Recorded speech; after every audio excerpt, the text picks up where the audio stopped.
Hi, this is Nick Lycona from Performant Software Solutions. Today I'm going to talk about how to create a IIIF manifest for your online digital edition. These manifests are often a starting point for digital projects involving manuscripts, printed materials, and artwork. Getting your images into a IIIF manifest opens up a lot of possibilities for access, annotation, and collaboration. It is possible that a library or a special collection already serves the images you are looking for in this format. So the first step should always be to check if the holding institution has them available online or are willing to put them online for you. When this isn't possible, and you have the appropriate copyright clearance for the images, hosting online with IIIF is the next step. IIIF is an acronym short for International Image Interoperability Framework. It's a widely adopted standard. IIIF manifests are compatible with a range of tools and viewers. For example, you can view them in Mirador or Universal Viewer, or edit them in platforms like FairCopy or From the Page, and you can display them in tools like Edition Crafter. In this session, I'll show you how to create a manifest using a tool we developed called CoreData. CoreData is an open-source online database developed by Performant Software Solutions. CoreData makes it easy to build a custom data entry environment for humanities data, such as people, places, events, and media. Today, we're going to take advantage of its media processing capabilities. To get access to CoreData, you will need a Performant Studio account. Follow the links in the description below to get started. Alternatively, you can ask your IT department to install CoreData on computers at your institution. The code and installation instructions are available on GitHub. Before we get started uploading images to CoreData, we need to set up a project that is ready to receive the images. Okay, so here we are inside of CoreData. I'm going to click on Add here to create a new project. And let's just call this project Creating IIIF Manifests with CoreData. All right.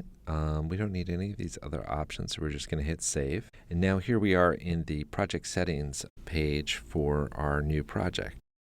The first thing we want to do is go over to the Configure tab, and we're going to add a new table that's going to be a Media Contents table, and we're just going to call that Images. We'll hit Save. And now we're going to come back here, and we're going to hit Add again. And then we're going to create another table. Let's call this a work table. And this one is going to be called Documents. Okay. Now in the Documents table, we want to add a relationship to the Images table. So if we hit Add, and then we hit Images, and then over here we say these images are going to be our page images. So let's call this Pages. And then we're going to have multiple pages, so we're going to click Multiple, and that's it. So let's hit Save. Now, if we look at the Documents model, we have a relationship to the Images model. And we're all set. This is all configured. So now we're ready to start putting in data. Now that we have our project set up, we are ready to upload our images. Before we upload the images, we need to organize the image files on our computer. You will want to use high-resolution images in TIFF, PNG, or JPEG format. These files should be ordered alphanumerically by file name.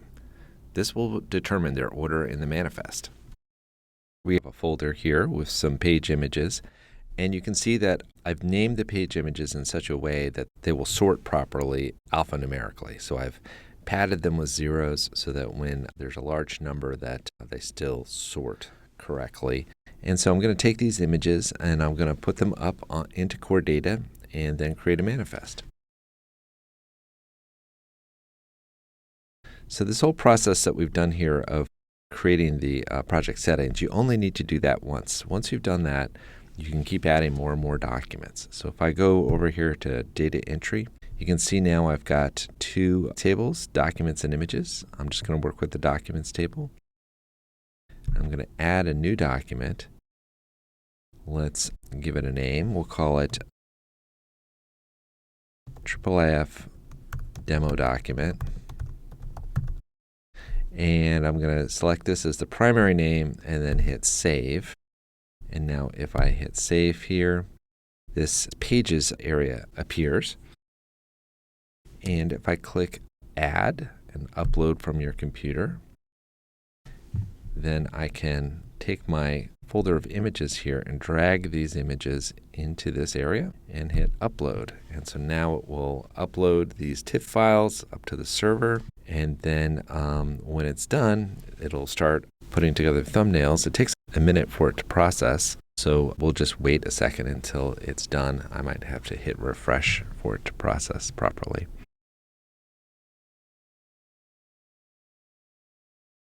Okay, so now all the images have processed and we can see them here on the CoreData interface. And now I just click this button here. And now I have a manifest that's copied to my clipboard. And I can take that manifest and put it into other software. So for example, I have a Faircopy project here. And I want to add those images to this project. I click Import IIIF. I paste that URL that I just copied into the clipboard. I click on the little globe here and click Facsimile.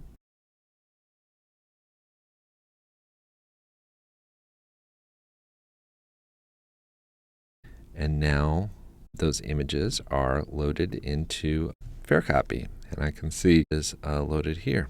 Because this is a IIIF format, I can load it into other pieces of software as well. So for example, let's try the Mirador viewer. This is one of the first IIIF viewers that was implemented.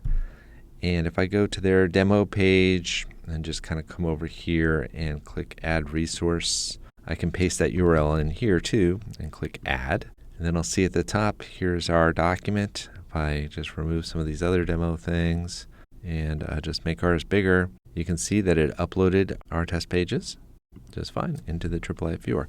So that's the interoperability aspect of this, and you can use these IIIF manifests with any software that supports IIIF manifests. We're just scratching the surface here of what you can do with CoreData. Look for future videos about creating maps, static websites, and richly interconnected data sets based on your TI encoded documents. Thanks for watching.